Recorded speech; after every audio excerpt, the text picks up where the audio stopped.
Sim, finalmente acabou o mês de maio. Depois de 90 dias, a gente até que enfim entra no mês de junho. E agora, com essa chegada desse novo mês, eu vou trazer aqui um balanço sobre o que eu assisti nesse mês que passou.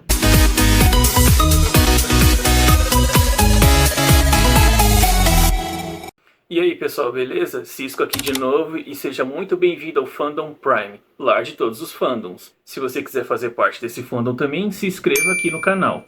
Então, como eu disse, hoje eu vou comentar sobre tudo que eu assisti nesse mês de maio.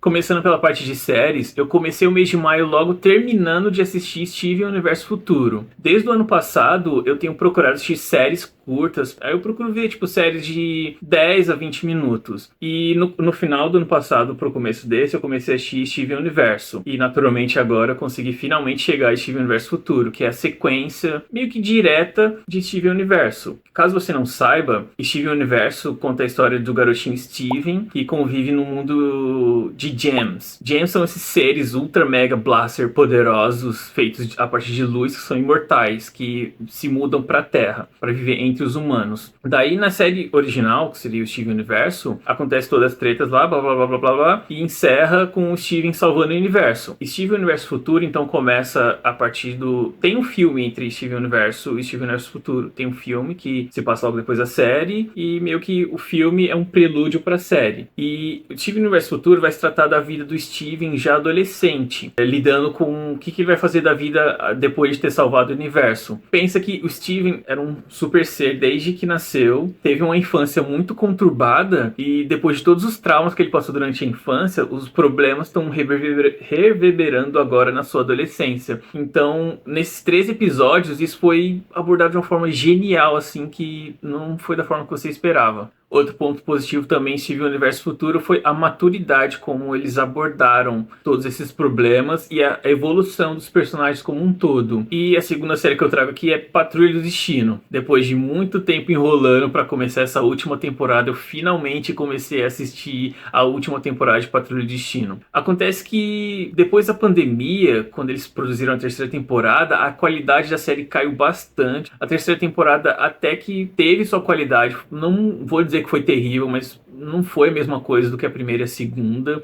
E por isso que eu penei agora para começar essa quarta temporada. Mas são os personagens que eu aprendi a amar. Ainda mais os quadrinhos. Eu li a fase do Grant Morrison na Porta do Destino e achei sensacional. Eu li ela antes de assistir a série. Aí depois eu comecei a assistir a série. Achei mais fantástico ainda. Claro que rolaram diferenças entre os quadrinhos e a série. A série, obviamente, quis se inspirar nessa fase do Morrison. E eles claramente quiseram se inspirar, só que acabou sendo a mesma coisa, só que isso não foi ruim. Eles conseguiram fazer uma coisa muito boa com a Patrulha. Mas a pandemia ali acho que quebrou as pernas deles. E depois toda aquela treta da Warner, ser vendida ou não, acabou sendo vendida, né? Só que a qualidade, sabe, não foi a mesma coisa. Mas agora vai ser encerrada e pelo menos vou conseguir pegar agora no final. A próxima série então é Superman e Lois, a melhor série baseada em quadrinhos que você vai encontrar na atualidade. Sem zoeira, não ironicamente. Superman e Lois, por incrível que pareça, por ser produzida pela CW, é uma coisa magnífica, tão incrível e surpreendente que nem parece que é feita pela CW. Meu super-herói favorito é o Superman. E eu posso dizer tranquilamente que essa é uma das melhores adaptações do Superman para qualquer mídia que já aconteceu. No começo, ainda mais por ser derivada de Supergirl, eu fiquei muito receoso com essa série. Eu não tava gostando nada das primeiras aparições do Superman, do Tyler, né? Esse Superman da série, na série da Supergirl. Assim, tipo, os primeiros episódios que ele apareceu foram ok, ele tava maravilhoso. Só que aquele uniforme... Nossa, muito ruim, ruim pra caramba. Feio, feio, feio, feio. Pra ser ruim aquele uniforme, ele tinha que melhorar bastante. Pra você ver o nível. Daí rolou a crise nas Infinitas Terras, lá nas séries da CW. E eles anunciaram que ia fazer essa série de Superman. E eu já fiquei assim, Aí eles anunciaram que o Superman ia ter 2 filhos nessa série. E eu já fiquei, Porque, bom, se você não sabe, agora, atualmente, né, o Superman tem um filho nos quadrinhos. Depois de vários universos alternativos, que já aconteceram inúmeras vezes, atualmente, oficialmente, canonicamente, ele tem um filho, que é o John. John, que atualmente até virou o próprio Superman, porque rolou toda uma treta lá, ele envelheceu e, enfim. E na série eles falaram que ele ia ter 2 gêmeos. Eu já fiquei, aí não, né? Só que surpresa maravilhosa e gratificante. Atualmente, Superman Lois está na terceira temporada. Tá saindo ainda, pelo menos enquanto eu gravo esse vídeo, tá... não concluiu a terceira temporada. Tá com expectativa de ser renovado ou não para a quarta temporada, mas muito dificilmente possa ser renovada. Embora a audiência seja muito boa e os fãs amem essa série, acontece que a CW foi vendida. Ela não faz parte mais do grupo Warner e eles estão cortando gastos lá e acontece que para ser uma série da CW com a qualidade boa, eles estão nas contas deles estão gastando bastante. Então, talvez a HBO Max herde, né? Que no caso lá nos Estados Unidos já é Max, né? Já deixou de ser HBO Max, é só Max. Dizem os rumores que a Max possa pegar, mas eu não tô muito otimista com isso, mas porra, já tá ótimo até então e só esperando agora o Superman Legacy. A próxima série então é Barry, da HBO. Puta que pariu, se você não assistir Barry ainda, se faça esse favor e assista. Essa é uma série que eu não vejo ser muito comentada, só que não faz sentido nenhum pra mim, porque é muito boa. Barry conta a história de um assassino de aluguel que tá tendo crises de depressão, crises de personalidade, e ele resolve sair dessa vida de assassino pra virar um ator. Talvez essa premissa possa não ser muito interessante, ou pra mim pelo menos foi, só que se você não achar interessante, por favor, assista pelo menos o primeiro episódio, assista 2 episódios. É uma série curta, tem 20 minutos só por episódio, mais ou menos em média, chega a ser tipo entre 20 e 30 minutos, e vale muito a pena, vale muito a pena. E para encerrar a parte de séries, eu trago Star Wars Visions, que nesse mês de maio eu comecei finalmente a assistir a segunda temporada. Não porque eu não estava animado para assistir, porque eu sou muito fã de Star Wars, só que eu queria ver do jeito certo. Apesar da primeira temporada não ter sido aquelas coisas, eu queria parar e ver aquilo. Star Wars Visions, se você não sabe, é uma série antológica de Star Wars. E não fica muito claro, assim, cada episódio é uma história produzida por um estúdio diferente ao redor do mundo. Então, tipo, é uma coisa muito incrível, uma oportunidade única de você conhecer materiais fora da sua bolha. Tem que ser honesto, geralmente a gente sempre consome materiais que vêm dos Estados Unidos, então eu sei que o maior peso do que a gente tá vendo, assim, efetivamente, é dos Estados Unidos. E Star Wars Visions a proposta, pelo menos da série, é trazer visões diferentes sobre um Star Wars. Parece que é canônico, só que não fica muito claro o período em que cada episódio se encaixa. Mesmo assim, olha, eu já assisti até agora 3 episódios da segunda temporada e cada um achei fantástico. Bom, eu basicamente acabei de comentar praticamente todas as séries que eu assisti no mês. Não foi todas, mas como eu sou uma pessoa de fazer maratonas, eu acabo assistindo poucas séries, só que muitos episódios. Já na parte de filmes, é pelo contrário, eu assisto muitos filmes. Então eu só vou comentar aqui os destaques. Não necessariamente baseado em qualidade, é só coisas que chamaram a atenção, que possam chamar a atenção de vocês e que a gente possa até conversar aqui sobre.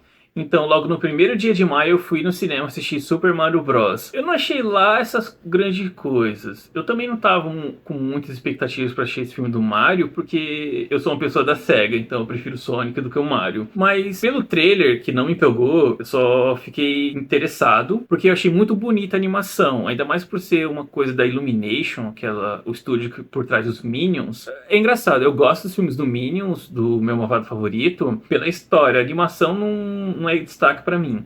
Agora com o Mario foi ao contrário, me chamou a atenção a animação. O Mario que eu conheço, eu gosto dos jogos do Mario. Só porque eu prefiro o Sonic, não quer dizer que eu não gosto do Mario, tá? Só pra esclarecer. Então, tipo, eu ia assistir esse filme de qualquer jeito. Agora eu só tava em dúvida se eu ia no cinema ou esperar sair pra assistir em casa. Fui no cinema, só que a história é basicamente o trailer. Isso é uma trama bem genérica, assim, uma aventura que não chama muita atenção, então totalmente esquecível se não fosse pelo Mario. Eu acho que no final as pessoas só vão se lembrar de que elas foram assistir o filme do Mario. Agora a história em si, talvez as pessoas não se lembrem.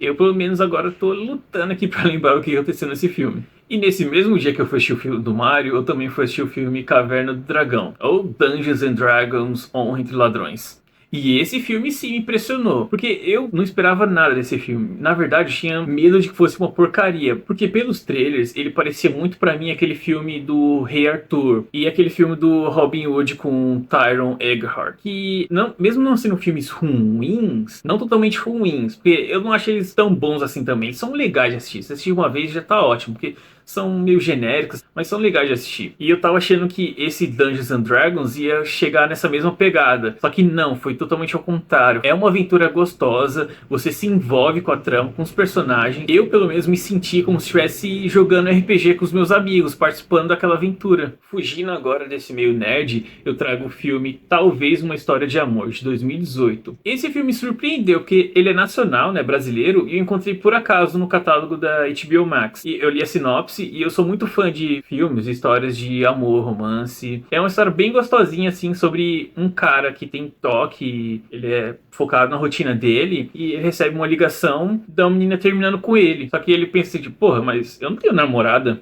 Por mais clichê que possa parecer, eu juro que é uma história muito boa, vale a pena assistir. Como se fosse, basicamente um filme Sessão da Tarde. Então você pode assistir, tipo, num dia que você estiver meio de boa, que é uma boa recomendação se você gosta de histórias de amor. E o próximo filme aqui da lista é Beco do Pesadelo, de 2021. Esse filme acho que não fez muito barulho quando saiu, que eu não sei como chegou em mim, só que eu sabia da existência desse filme e fiquei enrolando pra assistir, fiquei enrolando. Pelo que eu vi, assim, de cenas, pôster, trailer, eu sentia que ia ser alguma coisa parecida com A Forma da Água, do também Guilherme Del Toro. E no final acontece que esse é um filme bem pé no chão, conta a história de um cara que entra no circo enquanto ele tá tentando fugir do passado dele. Não vou comentar muito sobre a trama, porque é muito complexo, o filme tem 2 horas e meia e dava pra encaixar facilmente uma minissérie. É bom, assim, só que nada memorável que faça eu querer recomendar pra vocês.